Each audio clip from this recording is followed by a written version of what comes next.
We're back with Bobby and JG Radio. Our show today is entitled End of the Tax Year Strategies, and we have our reoccurring co-host Ed Guerrero here in the studio.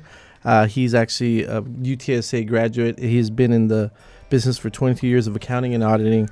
He's been a CPA since the year 1900s, I think, 1989. 1902. 02. And he has over 3,400 clients right now currently working with. And so we're very privileged to have Mr. Ed Are those paying clients? Paying clients. They're all paying clients. Yeah. Yes, and you can write off all those things, right? You can write off all your tax expenses, right? Absolutely. Awesome. So, Ed, we're going to go into 3 different things today. We're going to talk about business ownership and why they need to talk to you. And we're going to go into real estate investors and then just the regular working class people and why they need to get with your firm, Ed Guerrero CPA. We always say you got to go see Ed because if you have any kind of tax problems or if you even before the problems, if you want to just set yourself up to make sure that you have some tax advantages, we tell all of our clients to go and see Ed.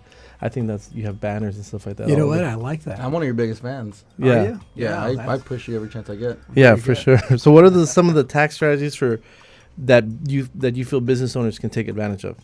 Well, we always start off with business owners, and we talk about, we look at the net income, and if they're going to owe lots of taxes, we talk about Tiered 1, Tiered 2, Tiered 3, and Tiered 4. Mm-hmm. Tiered 1, we normally look at and ask the big question, what does your company need to purchase before the end of the year? Sure. Some of the examples that I give to company owners are if you need vehicles, if you need equipment, if you need machinery, if you need software, advertisement, websites.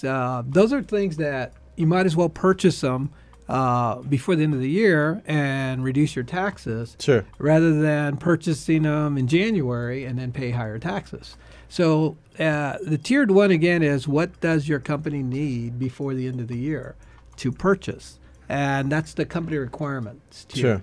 So after we finished Tiered 1, we go into Tiered 2. So let me just ask. So when you're talking about marketing, so you're talking about getting the opportunity to, reduce the amount of money that you're going to be liable for at the end of the year by, you're going to pay for the marketing anyways, most businesses do, and you're going to need cars in 2015 for your company in some cases, or you're going to need websites, like you said, to develop your marketing. So you might as well just do it now. Do it now. Pay less taxes. So that bulk of money that Uncle Sam's going to see is going to reduce. That's the Tier 1 strategy. That's exactly right. We want you to increase your expenses. Sure. And not just to buy things just for the sake of buying them, but buy Right. them correctly for your company. Right. And go ahead and increase your expenses, thus reducing your taxes, reducing your income, thus reducing your taxes. Your liability altogether. Okay, exactly. great.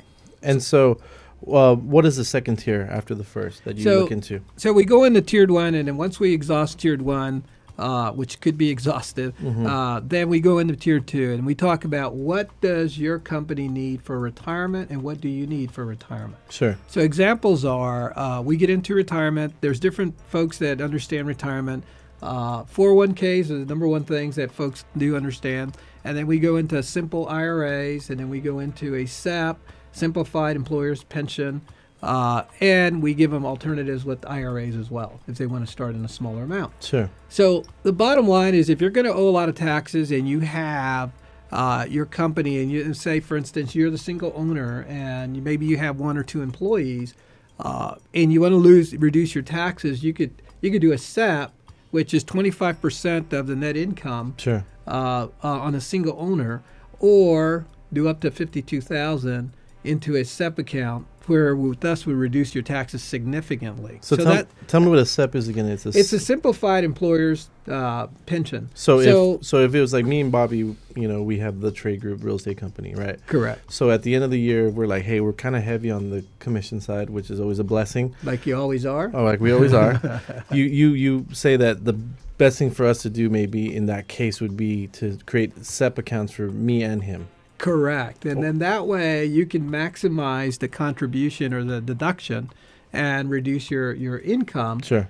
And again, reducing your income is a good thing in this case because you're building an asset for retirement, Right. and you're reducing your income, and you're reducing what Uncle Sam's taking out of your pocket Sure. for taxes. So what happens to this money in the SEP that we put in every Well, year? again, you when you put it in, we get with the financial planner, and then we allocate to different buckets on, again, when you do your investments, we look at whether you're a risk investor like Bobby, he takes a lot of risks. He does. He gambles. So He'll play quarters for exactly. most of his income. Vegas is not a risk. Well, we always It's a lock. what I always tell folks like Bobby, I say, is when you go to Vegas, do you gamble or what happens if you go to Vegas? Do you gamble lots of money or little money? I'm just there for the buffets. I don't know what you guys. So do you over and there I for. are like, so Right. we're there for the buffets. Bobby gambles, so I Sure. know his risk tolerance a lot higher, meaning that he's a risk taker, Right. and you and I aren't. No. So we want the conservative investments where Bobby would choose maybe the more riskier. So I Of course, think- Bobby could win a lot bigger than you and I. I've literally seen him play war in Vegas. So I go and play at the tables, and I try to make some money. JJ watches shows like Britney Spears and Bette Midler. Was that the Bette last Midler was incredible, actually. She was- Exactly. So again, it tells me the risk tolerance when you're in Vegas that you're willing to gamble a lot more than JJ. Sure. And the bottom line is that you want some more riskier investments, and you want to be able to. So you can pick different groups of investments in a 401k or in a SEP. or in the Or IRA. in a simple IRA. And the Okay. same thing with an IRA. So they're all same vehicles. The only difference is the SEP gives you a big whopping amount of money that you can put into it. So it's you said 25% of your income or up to 52,000, Or up to whichever is the is lesser. more. Yeah. It's better for you. Okay. And What the- about the third tier? And then we get into the third tier, alternative investments. Okay, so here's where we lose a lot of people, but we can explain it to you. Sure. We talk about life insurance called Be the Banker, and then we talk about long-term care, and we talk about other expenses beyond the norm of your retirement. So part of in a company, we can develop a C corporation and to be a benefit holding company so that it can work in conjunction with your S corporation, or it can work with your partnership, the 1065. Ed, you're getting too smart for me right now. So you're saying that that outside of just getting all the marketing and stuff out of the way that you need on the first tier, and maybe throwing some money aside for a SEP or IRA or 401k, you're saying now really looking far into the future and saying, like, do I need something on top of my retirement? So you're saying like long-term health care, right? So we have a lot of our senior living series here on Bobby and JJ Radio, and we're starting to see that these retirement communities, they cost a lot of money. exactly. And so it'd be smart for young bucks like me and Bobby to start paying into that. Absolutely. And so Because that's in the again, third tier. Yeah, and if we create the C corp, I call it, it's just a type of corporation.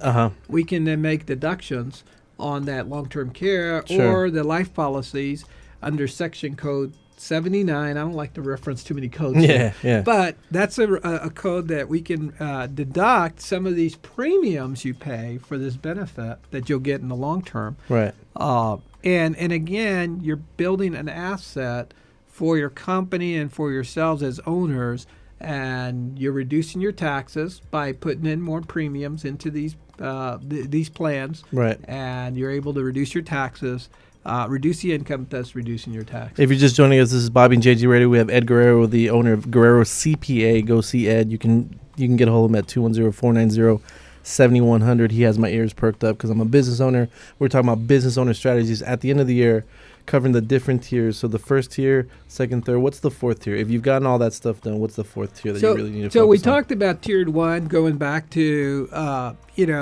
making sure what your company requirements are. What do you need? Second tiered retirements. Third tier alternative investments. Be the banker. Long-term care. Fourth tier is the exciting tier. This is where we get into real estate. Does your company need to buy real estate and hold real estate and take advantage of depreciation, leasehold improvements, cost segregation?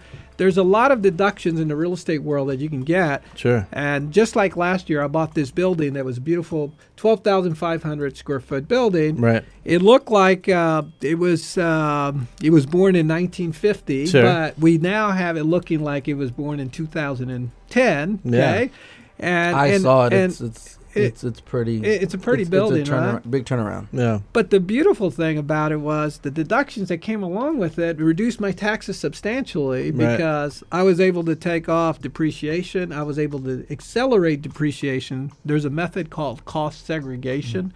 For business owners, that's a little more in depth, but I just can tell you I've accelerated. Instead of depreciating a building over 27 years, I've accelerated my depreciation over 10 years, So which makes a big whopping expense, Yeah. reducing my income. Because you need it bought now, at not a later. good deal. You bought it cheap. You fixed it up and brought up the value of it, and That's then you also exactly wrote off all the depreciation. And it's functional, yeah, and it absolutely. gets away with you having to lease a place. Well, that's exactly it. 'cause So it's like almost like you're losing an expense and you're gaining a loss, right? That's If exactly you want to it. see it, that makes sense. So yeah. we're switching that expense from a lease to an asset Sure. purchase, and we're able to then take advantage of the tiered 4 deductions in the real estate world. And, Sure. and again, real estate gives us the ability to write off lots of things. Real quick takeaway before we go to a break. What is the biggest mistake that business owners do at the end of the year? Well, I truthfully, they just failed to plan and strategize before the end of the year. Yeah. They haven't sat down with their CPA, their tax preparer, and said, hey,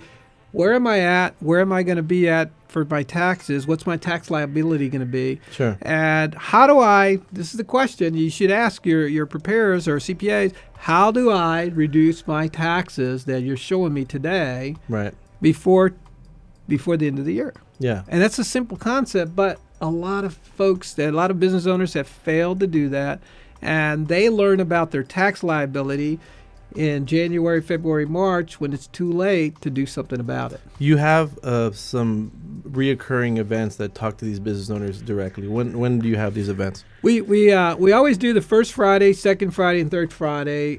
We also include the real estate folks in the fourth Friday. And this month we won't because Sure. it's a day after Christmas. But Right. and nobody wanted to work for me that day, so Yeah, that's I weird. decided, well, we might as well cancel the show, right? Sure. People have families. But, yes, yeah. And so the bottom line is on the 5th, the 12th, and the 19th of this month, we'll have shows coming up. Sure. And they can call our office, 490-7100, to do an RSVP and learn more about the show. Great. Where are they at? Where are these shows at? Pericos and Logans. Got it. So we're going to be right back, and we're going to keep on talking to Ed Guerrero. Don't move an inch. This is Bobby and JJ Radio.